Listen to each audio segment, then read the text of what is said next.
Grabatzen ari garen unean, goizeko ordu batetatik 27 minutu igaro diren honetan, Inter Milanek eta Bartzelonak eta Inter Milanek Montjuïc estadioan Bartzelonan jokatu duten txapeldunen ligako final erdietako joaneko bigarren norgehiagokaren analisi egingo dugu. Norgehiagoka azkenerako 3 amaitu da eta honen bestez hainbat ondorio atera daitezke gaurko norgehiagoka honetatik, baina ondorio nagusia edo nabarmentzekoena Giuseppe Meatzan sekulako norgehiagoka bizi ahal izango dugula eta emozio handikoa gainera dena irekita geratu da norgehiagoka horretarako eta datorren astean partida handi baten aurrean egon gaitezke inolako zalantzari gabe. Gogora ezagun norgehiagoka honen aurretik, batetik Bartzelonak kopako finala irabazi ziola Real Madridik Cartujan 3-2 luzapenean, eta Interrek berriz ligan seriean galdu egin zuen Erromaren aurka 1-1, beraz bi taldeak esan daiteke oso dinamika ezberdinetan iritsi direla, gainera Simone Inzagiren taldeak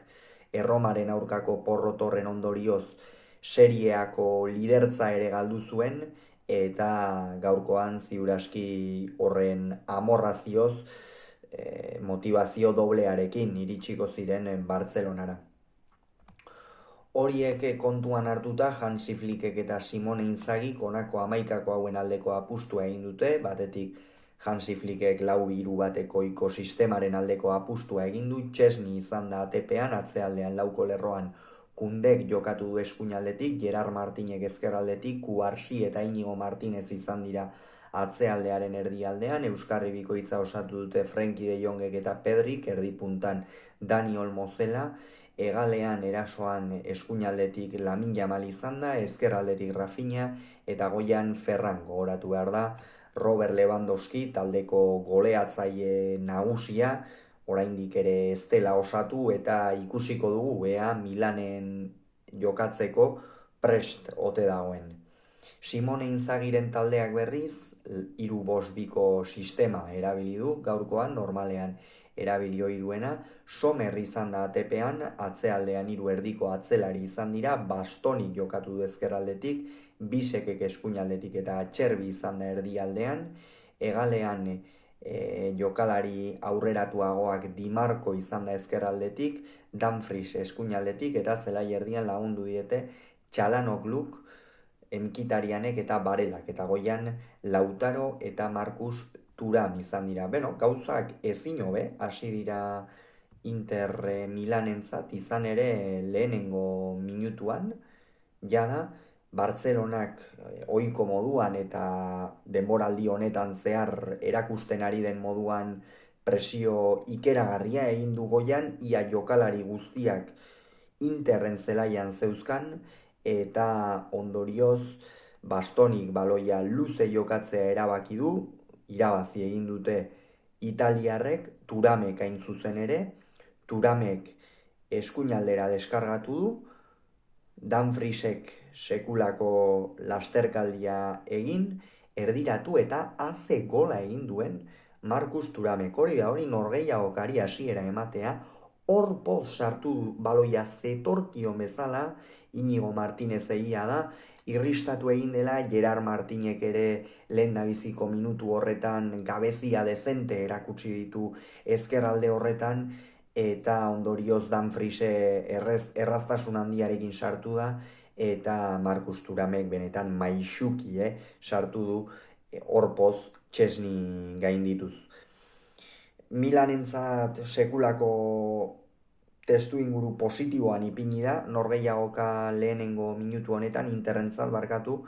eta egia esan hemendikan aurrera protagonista bakarra izan da, eta horrek izena dauka, Lamine Yamal. Haze partida jokatu duen beste behin ere Matarokoak, behin eta berriro eskuinalde horretatik etengabeko mehatxu bat izan da Interren atzealdearentzat. Pentsa, Di Marco eta Bastoni joan behar ziren une oro bere gana baloia lapurtzen saiatzeko, eta horregia esan Interrek erakutsi du, batez ere Italiako taldeak askotan atzealde sendoak izaten dituztelako goraipatu ohi dira, eta Interrek gaurkoan erakutsi du atzealde sendo hori baduela, inolako zalantzarik gabe, eta egia esan hori ez da nahikoa izan Lamine Yamalen lehenengo minutuetan horixe, geratzeko edo. Etengabe zen, bera bilatzen zuten, bera izan da protagonista nagusia, berak ematen zion norabidea Bartzelonari, eta halaxe da, nortasun handiko jokalaria da, 17 urte izanagatik, baloiak sartzeko eta baloiak beste jende askok ikusten ez dituen pase horiek sartzeko erraztasun handia duen jokalaria da, eta gaurkoan beste behin ere hori erakutsi du hala, eta guztiz ere ez du gola sartzerik izan, eta 21. minutuan Atxerbiren erdiraketa bat, hain zuzen ere, Dumfriesek txilenaz sartu du, egia esan hau Bartzelonarentzat kolpe handia izan da, gehiago izaten ari baitziren kuleak Interren gol horren ostean, ez dugu esan, baina epailea Clement Turpin izan da, ez du lan handirik izan, bi txartel hori soilik erakutsi ditu, eta esango nuke orokorrean norgehiagokaren kudeak eta egokia egin duela, eta isilik igaro dela norgehiagokatik. Esan bezala huts eta bikoa zen, Inter erabat hazita zegoen, eta Bartzelonak erreakzionatu beharra zeukan. Banork erreakzionatu hain zuzen ere Lamine Yamalek. Nola hartu duen baloia eskuinaldetik ezkerrez bi jokalari gainditu, eta area barruan maisuki sartu du hanka, eta zutoinean eman ostean golera joan da baloia. Benetan gol ikusgarria sartu du Lamine Yamalek, pentsa Interren bi golak ikusgarriak izan dira, baina unik bereziki nabarmenduko nuke, eta bat eta bikoa zen Bartzelonarentzat, hor gauzak beste modu batera ikusiko zituzten kuleek, baita Hansi Flickek ere azken finean nahiko etxigarria izan baitziteken Interrek bi gol sartu izanak gehiago izan ez direnean, eta erasoan apenas proposatu dutenean, ez, azkenean Interren hasierako planteamentua horixe izan da, atzean sendo eutsi, eta bi aurrelari sendo dituzte, baloiak jaisteko kalitate handia dutenak, autoritate handia, eta horren ondorioz kateatu dituzte erasoko jokaldi batzuk, baina ez asko. Eta Bartzelona gehiago ari zen izaten, eta Lamine Yamalen gol honek nik esango nuke justizia egin duela, inolako zalantzari gabe. Baina gol hau ikusgarria izan da, baina 26. minutuan egin duen jokaldia. Zer izan da hori? Ikusgarria izan da benetan, eskuinalde horretatik baloia hartu, Di Marco, benetan nik uste une honetan Di Marco Lamine Yamalekin ametsetan ariko dela, ezpaita gutxiagorako haze gaua eman dion Matarokoak italiarrari, ikeragarria izan da, bada eskuinaldera eramandu baloia ezkerrez, eskuinarekin Di Marco berriro lurrean utzi du, ezkerrez jaurti eta haze erreakzioa eduki duen Sommerrek, langara joan da baloi hori, baina hor bi protagonista izan dira, batetik Jan Sommer eta bestetik Lamine Yamal, baina Bartzelona abisatzen ari zen, eta esan Interren planteamendua ez zait oso egokia iruditzen zait, apur bat oreka gehiago mantendu behar zuela, ez, egia da minutu luzez eduki duela Bartzelona golik egin gabe, Lamine Yamalek sekulako arriskua zuela, eta horren ondorioz behar bada Inzagik egokiago ikusten zuela jokalariak apur bat atzean sartu eta kontraerasoan atera. Interrek horretarako baliabideak soberan baititu, guztiok dakigun bezala, eta hor 28. minutuan hain zuzen ere, are justizia handiago egin da, kasu honetan berriz ere Bartzelonaren jokaldi on bat, Interren atzealdeak apur bat urak egin ditu, eta ondorioz Rafinhak Ferrani eman dio baloia, eta Ferran oso ongi iritsi da, esan beharra dago, etzen bat ere erraza bigarren lerro horretatik iritsi eta Interren atzealde hori harritzea, baina Ferran bolada oparoan dago, kopako finalean ere sartu zuen, gaurkoan ere, eta egia esan Lewandowskiren utxunea eharki betetzen ari da, eta hain batean Bartzelonako jokalariek zein zaleek Lewandowski faltan ez botatzea ekarri du Ferranen errendimendu honek. Eta 51. Minutuan albiste txarrak izan dira Bartzelonarentzat, izan ere Jules Koundek min hartu du, ein batean normala da, demoraldi honetan guztia ari baita jokatzen jokalari frantziarra, eta gaurkoan hausi eginda, eta bere ordezteri Garzia atera da, esan partidan zeharretzen protagonismo handia edukitzen ari, Lamin Jamalek eskuinalde horretan erabateko protagonismoa eta erabat bere egin du eskuinalde hori nahi izan duen egiteko, tarteka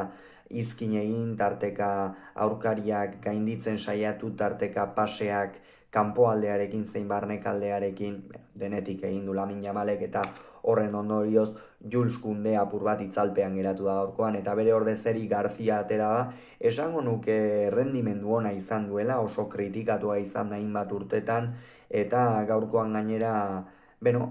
apur bat beretzako postu desberdin batean edo kokatu du, eta eskuinalde horretan errendimendu ona eman duela esango nuke, eta binako emaitzarekin iritsi dira atxeden aldira, egia esan lehen zatian Bartzelona gehiago izan da, eta Interrek gehiago proposatu beharra zeukan bigarren zatian gainera, Lautaroak ere min hartu du, eta bere ordez Mehdi Taremi atera da, egia esan Lautaro lehen zatian ez du asko ikusi, apur bat kosta zaio partidan sartzea, ez du aukerarik izan, eta ondorioz gainera min hartu du, horren bestez aldaketa egitea erabaki du Inzagik, esan bezala Taremi sartu da, eta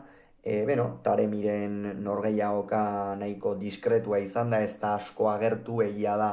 area barruan ez dituela baloi asko izan, asko zere lan gehiago egin behar izan du areaz kanpo, eta normala da egin batean duen gorputzagatik, eta bestetik Gerard Martin kendu eta Ronald Araujo atera du. Gerard Martinek esan dugu lehen golean batez ere ikeragarri sufritu du, baina erasoan ere ez du asko ikusi, eta behar bada Hansi Flickek beste planteamendu bat nahi zuen, apur bat esperientzia gehiagoko jokalari bat, eta hortxe zuen Ronald Araujo eta bere aldeko apustua egin du ondorioz. Bigarren zatian Inter askoz ere hobeto sartu da, erasoa okorrago, ikusi dugu Inzagiren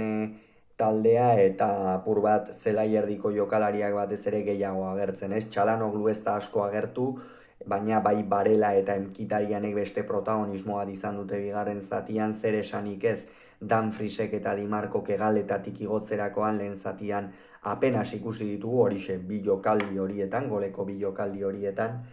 eta 56. Minutuan Di Marco kendu eta Carlos Augusto atera du, hemen aldaketarik ez da egon sistemari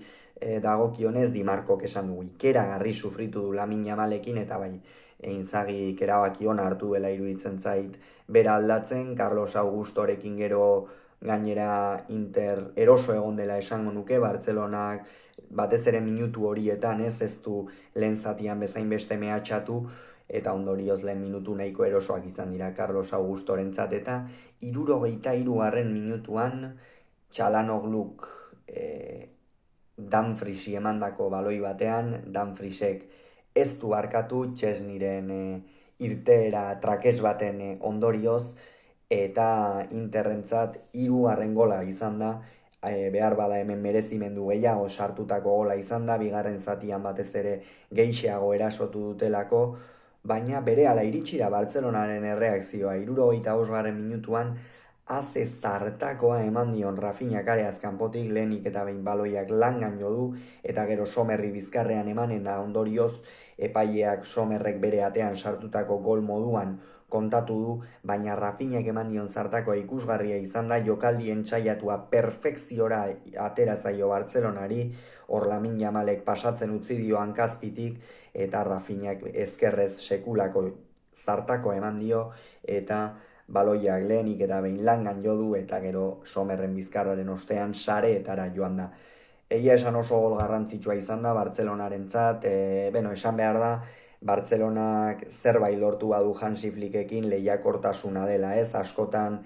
gauzak diren bezala esan behar dira, eta Xabirekin zein Ronald Koemanekin hor besoak nahiko erraz jaisten zituzten, moralki askoz ere baxuago zeuden, orainik esango nuke Hansi Flickek lehiakortasun hori itzuli diola Bartzelonari, eta begira, halako partida zailak, ez gehiago direnak, baina aurkariak aurretik jarri direnak gero berehala erreakzionatu eta berdindu egin du gaurko norgehiagoka. 78. minutuan Dani Olmo kendu eta Fermin atera du. Dani Olmo gaurkoan desagertuta ibili da, erabat ezin jokoan sarturik, eta bai, partida deserosoa, eta bere ordez Fermin atera da. Ferminek ere, ez du gauza handitarako aukerarik izan, naiz eta baloi batzuk ukitu dituen, eta hor jala berriz ere Bartzelonaren nagusitasuna haren nabarmenagoa zen, ez du lortu. Eta 71. minutuan Txalanoglu kendu eta Fratesi sartu du. Txalanoglu erabat desagertuta ibili da, ez du ikusi ere egin, jokoan sartu ezinik, eta Fratesi ere beste horren beste esango nuke Interren aldetik ez da fin ibili, eta bai, aldaketa ez da eraginkorra izan Inzagiren aldetik. Eta 75. minutuan pentsa zer den futbola, bota milimetro bat aurrerago, pentsa, zapataren punta, milimetro bat aurrerago zuen Henry Mkhitaryan armeniarrak, eta epaileak balio gabe utzi du gola Bartzelonaren mesederako, Interren kalterako noski, eta 81. minutuan Dumfries eta Turan kendu ditu, bigot jokalari garrantzitsu gaurko norgehiagoka honetan, eta Darmian eta Zielinski. Dumfriesek partida handia atera du, gola egin du, lehen goleko pasea eman du, partida oso betea, eta Interrek behar bada erasoan presentzia handiegirik izan ez duen norgehiagoka batean horrelako eraginkortasuna edukitzea jokalari batek oso azpimarragarria iruditzen zait, eta bestetik Markus Thuram lehen gola egin du, baina gerora Interrek ere erasoan ez du asko proposatu, saiatu da batez ere areaz kanpo eta baloiak jaitsi eta apur bat bizkarrez mantentzen, eta lan horietan fin ibili da. Eta Darmian eta Zielinski atera dira, hauek ere minutu gutxi izan dituzte eta ez dute askotarako aukerarik izan. 83. minutuan aldaketa bikoitza egin du, batetik Pau Kubarsi kendu du, txartela ikusi du jokalari kataluniarrak, baina partida ona atera du, pare bat baloi edo azpitikan oso ongi atera dizkio Interreko aurrelariei, eta bikain Pau Kubarsi eta Pedri ere, naiz eta ez den kopako finalean bezain parte hartzaile eta distiratsu aritu, hortxe utzi ditu bere zertzeladak eta finaritu da Kanariarra, eta Gabi eta Christensen atera dira, horixe, ezken minutu hori jokatzeko, baina jada dena erabakita zegoela esan daiteke. 87. minutuan Lamin Jamali langara joan zaio, halako xehetasunek askotan kanporaketak erabakitzen dituzte, eta benetan partida zoragarria ikusi dugu, are zoragarriagoa ikusiko dugula iruditzen zait Giuseppe Meatzan datorren asteazkenean, baina momentuz esan bezala horixe. Bartzelonak 3, Interrek 3, Montjuiken